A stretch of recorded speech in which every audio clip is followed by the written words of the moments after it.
action. A habit is when you've done something so many times that your body now knows how to do it better than your mind. So if you think about it, people wake up in the morning, they begin to think about their problems. Those problems are circuits of memories in the brain. Each one of those memories are connected to people and things at certain times and places. And if the brain is a record of the past, the moment they start their day, they're already thinking in the past. Each one of those memories has an emotion. Emotions are the end product of past experiences. So the moment they recall those memories of their problems, they all of a sudden feel unhappy, they feel sad, they feel pain. Now, how you think and how you feel creates your state of being. So the person's entire state of being when they start their day is in the past. So what does that mean? The familiar past will sooner or later be predictable future.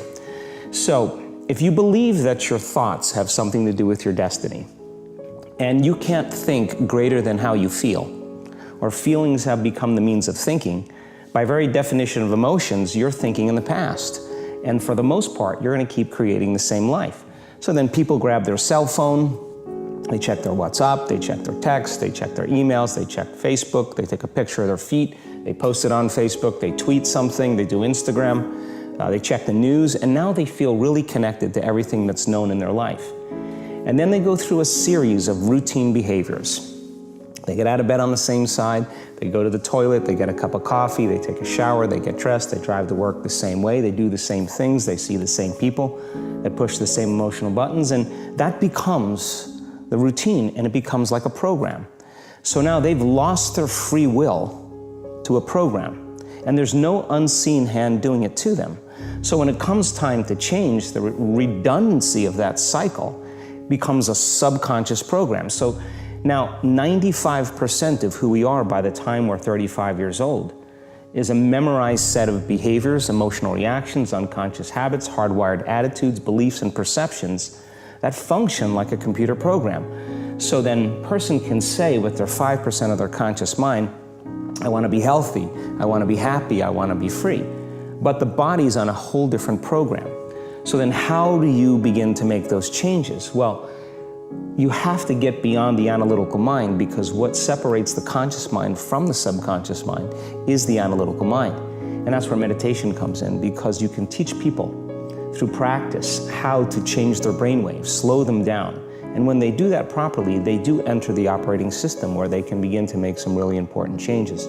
So most people then wait for crisis or trauma or disease or diagnosis. They wait for loss, some tragedy to make up their mind to change. And my message is, why wait? And you can learn and change in a state of pain and suffering, or you can learn and change in a state of joy and inspiration. And I think right now, the cool thing is that people are waking up. The stronger the emotional reaction you have to some experience in your life, the higher the emotional quotient, the more you pay attention to the cause. And the moment the brain puts all of its attention on the cause, it takes a snapshot, and that's called a memory. So long-term memories are created from very highly emotional experiences. So what happens then is that people think neurologically within the circuitry of that experience, and they feel chemically within the boundaries of those emotions. And so when you have an emotional reaction to someone or something, most people think that they can't control their emotional reaction. Well, it turns out if you allow that emotional reaction, it's called a refractory period, to last for hours or days, that's called the mood. I say to someone, hey, what's up? You say, I'm in a mood. Well, why are you in a mood? Well, I had this thing happen to me 5 days ago, and I'm having one long emotional reaction. If you keep that same emotional reaction going on for weeks or months, that's called temperament. Why is he so bitter? I don't know, let's ask him. Why is he so bitter? Why are you bitter? Well, I had this thing happen to me 9 months ago. And if you keep that same emotional reaction going on for years on end, that's called a personality trait. And so learning how to shorten your refractory period of emotional reactions is really where the work starts. So then people, when they have an event, what they do is they keep recalling the event, because the emotions of stress hormones, the survival emotions, are saying, pay attention to what happened, because you want to be prepared if it happens again. Turns out most people spend 70% of their life living in survival and living in stress. So they're always anticipating the worst case scenario based on a past experience. And they're literally, out of the infinite potentials in the quantum field, they're selecting the worst possible outcome, and they're beginning to emotionally embrace it with fear. And they're conditioning their body into a state of fear. Do that enough times, body has a panic attack without you. You can't even predict it because it's programmed subconsciously. So then you say to the person, why are you this way? And they'll say, I am this way because of this event that happened to me 15 or 20 years ago. And what that means from a biological standpoint is that they haven't been able to change since that event. So then the emotions from the experience tend to give the body and the brain a rush of energy. So people become addicted to the rush of those emotions, and they use the problems and conditions in their life to reaffirm their limitation, so at least they can feel something. So now when it comes time to change, you say to the person, why are you this way? Well, every time they recall the event, they're producing the same chemistry in their brain and body as if the event is occurring, firing and wiring the same circuits and sending the same emotional signature to the body. Well, what's the relevance behind that? Well, your body is the unconscious mind. It doesn't know the difference between the experience that's creating the emotion and the emotion that you're creating by thought alone. So the body's believing it's living in the same past experience 24 hours a day, 7 days a week, 365 days a year. And so then when those emotions influence certain thoughts, and they do, and then those thoughts create the same emotions, and those same emotions influence the same thoughts, now the entire person's state of being is in the past. So then the hardest part about change is not making the same choices you did the day before, period.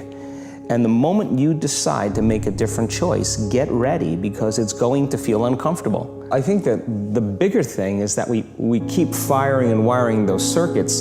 They become more hardwired. So you have a thought and then the program runs. But it's the emotion that follows the thought. If you have a fearful thought, you're going to feel anxiety. The moment you feel anxiety, your brain's checking in with your body and saying, yeah, you're pretty anxious.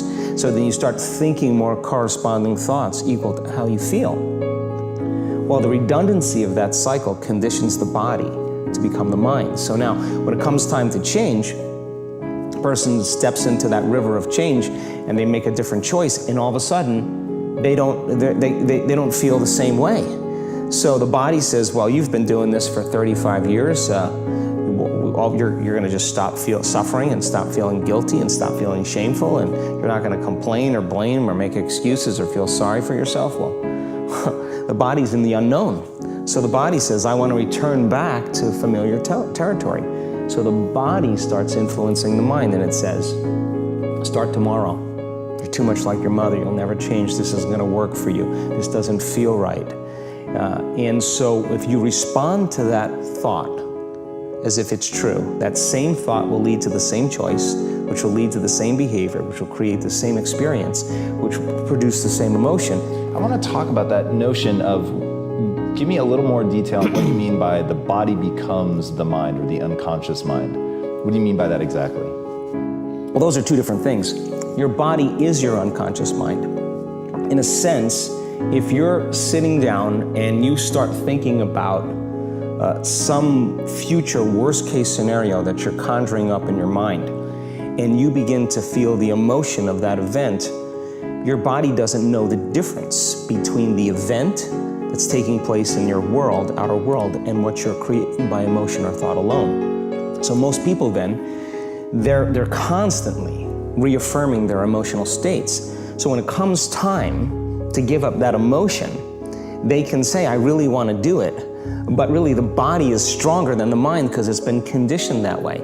So the servant now has become the master. And the person all of a sudden, once they step into that unknown, they'd rather feel guilt and suffering because at least they can predict it. Being in the unknown is a scary place for most people because the unknown is uncertain. And people say to me, well, I can't predict my future. I'm in the unknown, and I always say the best way to predict your future is to create it. Not from the known, but from the unknown. What thoughts do you want to fire and wire in your brain? What behaviors do you want to demonstrate in one day?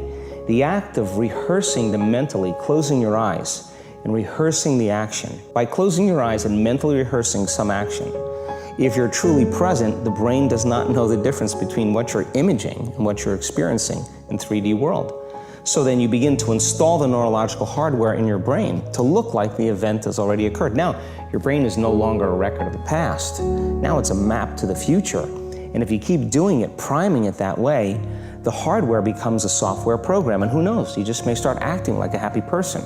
And then I think the hardest part is to teach our body emotionally what the future will feel like ahead of the actual experience. So what does that mean? You can't wait for your success to feel empowered. You can't wait for your wealth to feel abundant. You can't wait for your new relationship to feel love, or your healing to feel whole. I mean, that's the old model of reality, of cause and effect, waiting for something outside of us to change how we feel inside of us. And when we feel better inside of us, we pay attention to whoever or whatever caused it. But what that means then is that from the Newtonian world is that most people spend their whole life living in lack, waiting for something to change out there. What do you mean the Newtonian world? The Newtonian world is all about the predictable. It's all about predicting a future. But the quantum model of reality is about causing an effect. The moment you start feeling abundant and worthy, you are generating wealth. The moment you're empowered and feel it, you're beginning to step towards your success. The moment you start feeling whole, your healing begins. And when you love yourself and you love all of life, you'll create an equal. And now you're causing an effect.